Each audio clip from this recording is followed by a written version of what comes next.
Hello everyone, welcome back on my YouTube channel.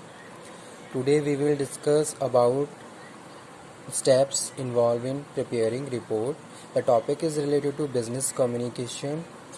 Students, this topic is very important for your exam point of view because I have seen last year question paper. This question has repeated many times, so you have to prepare this topic very effectively. Let's start the topics. Steps. Today we will discuss about the report writing, how you can write your report, what are the steps you have to consider while you are preparing any report and you are going to draft any report in the business organization. So let's start the topic. आज के topic में हम discuss करेंगे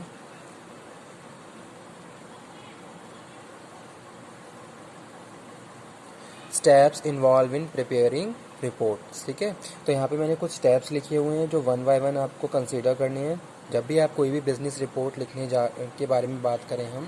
ठीक है, जैसे मैं यहाँ पे एक एग्जांपल कोट करता हूँ कि you are a manager in the organisation, you are manager in production department.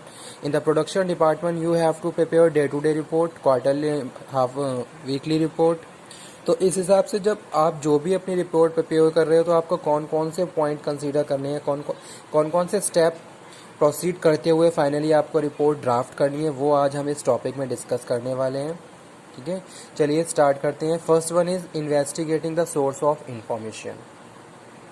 First of all क्या है investigating the source of information means you have clear your purpose of report writing.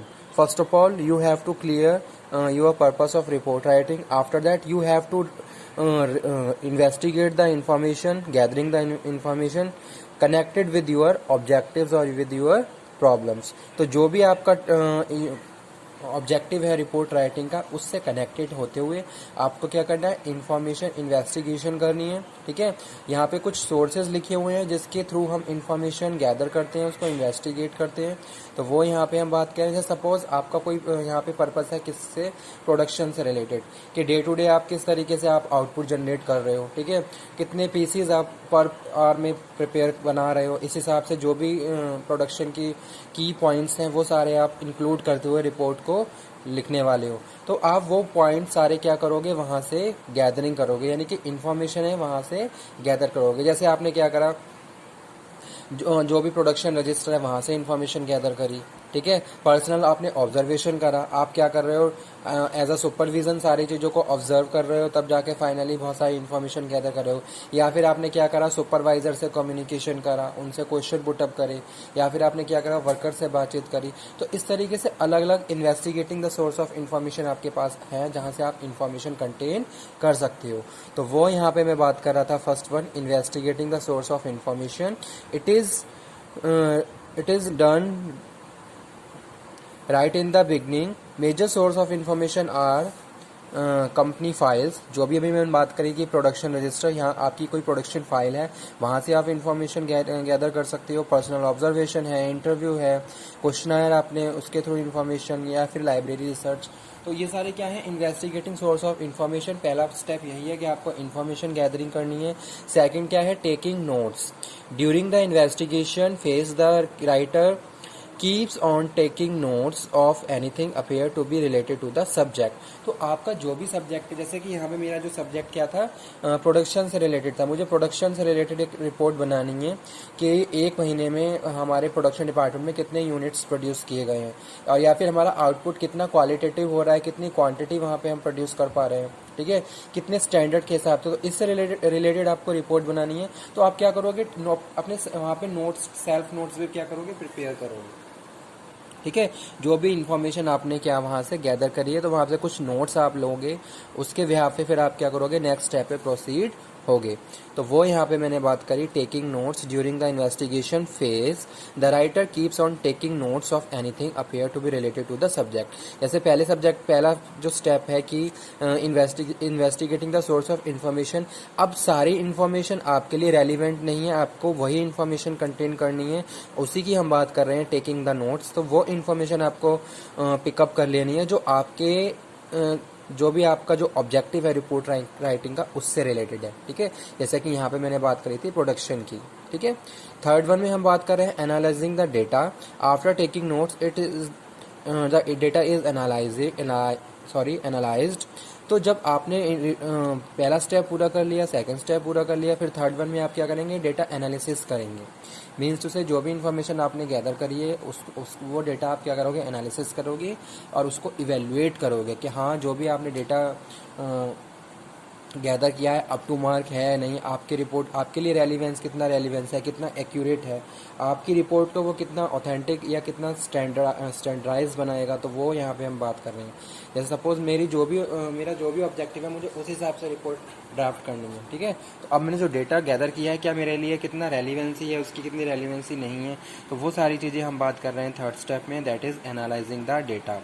Fourth one is making outline. फिर आप क्या करोगे, in after analysis the data आप एक report की outline तैयार कर लोगे कि पहला स्टेप बाय स्टेप किस तरीके से इंफॉर्मेशन मुझे वहाँ पे प्रॉपरली इंक्लूड करनी है। फर्स्ट पैराग्राफ में क्या होगा, सेकंड में क्या होगा, ठीक है। कौन कौन से ऐसे आपके ऑब्जेक्टिव्स हैं जो वहाँ पे पूरे होने चाहिए, ठीक। तो वो यहाँ पे हम बात कर रहे हैं मेकिंग, मतलब कि एक तरीके से आपने डिज़ाइनिंग कर ली रिपोर्ट की। और नेक्स्ट स्टेप में क्या है, फाइनली आप उसको फाइनल टच दे देंगे जो कि लिखा हुआ है राइटिंग द रिपोर्ट, ठीक है। तो फोर्थ वन क्या था, problem is stated facts are recorded, ठीक है। प्रॉब्लम इज स्टेटेड, जो भी आपकी प्रॉब्लम है वो आपने प्रॉपरली डिफाइन करते हुए आपने जो भी फैक्ट्स हैं आपकी रिपोर्ट से रिलेटेड वो आपने रिकॉर्ड कर लिए। दे आर ब्रीफली एनालाइज, उनको एनालाइज किया और लॉजिकली उनको कंक्लूड किया कि वाकई में आपकी जो भी रिपोर्ट है उसके ऑब्जेक्टिव पूरे हो रहे हैं या नहीं हो रहे हैं। जैसे सपोज कोई भी इंफॉर्मेशन, कोई भी मैनेजर है, कोई भी या फिर वो किसी से रिपोर्ट मेकिंग करवा रहा है इन द ऑर्गेनाइजेशन, तो वो कुछ बेसिस पे रिपोर्ट बनवाता है। जैसे सपोज कोई एचआर है, अब एचआर डिपार्टमेंट में डेली बेसिस पे बहुत सारी रिपोर्ट्स तैयार की जाती हैं, ठीक है। सैलरी रिपोर्ट बना के देनी है आपको लास्ट 3 मंथ की, क्या सैलरी, कितना डिस्ट्रीब्यूशन हमने सैलरी, कितना वेजेस डिस्ट्रीब्यूट किया, कितना पीएफ कंट्रीब्यूशन किया है, कितना ईएसआई कंट्रीब्यूशन किया है, ठीक है। तो वो सारी चीज़ें अब वहाँ यहाँ पे हमने बात करी कि आप सारे फैक्ट्स जो भी आपकी रिपोर्ट से रिलेटेड है और आपकी रिपोर्ट के लिए बहुत ज़्यादा रेलिवेंट है उनकी एक आपने आउटलाइन तैयार कर ली और उनको भी ब्रीफली आपने एनालाइज कर लिया कि आपका जो भी एक्सपेक्टेशन है वो उस पर आपने सारी चीज़ें प्रॉपरली करी हैं या नहीं करी हैं। यानी कि सारे जो आपके फैक्ट्स इंपॉर्टेंट फैक्ट्स हैं वो आपने रिकॉर्ड कर लिए हैं या नहीं कर लिए हैं, और करने के बाद ब्रीफली आप उन्हें एनालाइज करोगे और उसको कंक्लूड करते हुए फाइनली लास्ट में राइटिंग द रिपोर्ट को आप क्या करोगे, रिपोर्ट को फाइनल टच दे दोगे, जो कि लास्ट स्टेप है। The last stage is that writing the report, it will need constant shuffling the outline of the notes, ठीक है। Means to say the last stage is that writing the report, it will need constant shuffling the outline of the report. Finally फिर आप last stage में क्या करोगे, finally report को draft कर दोगे और उसको प्रॉपरली लिख दोगे, ठीक है। तो ये थे 5 steps involve in preparing report, ठीक है। Investigating the source of information, taking notes, analysing the data, making outline और राइटिंग द रिपोर्ट।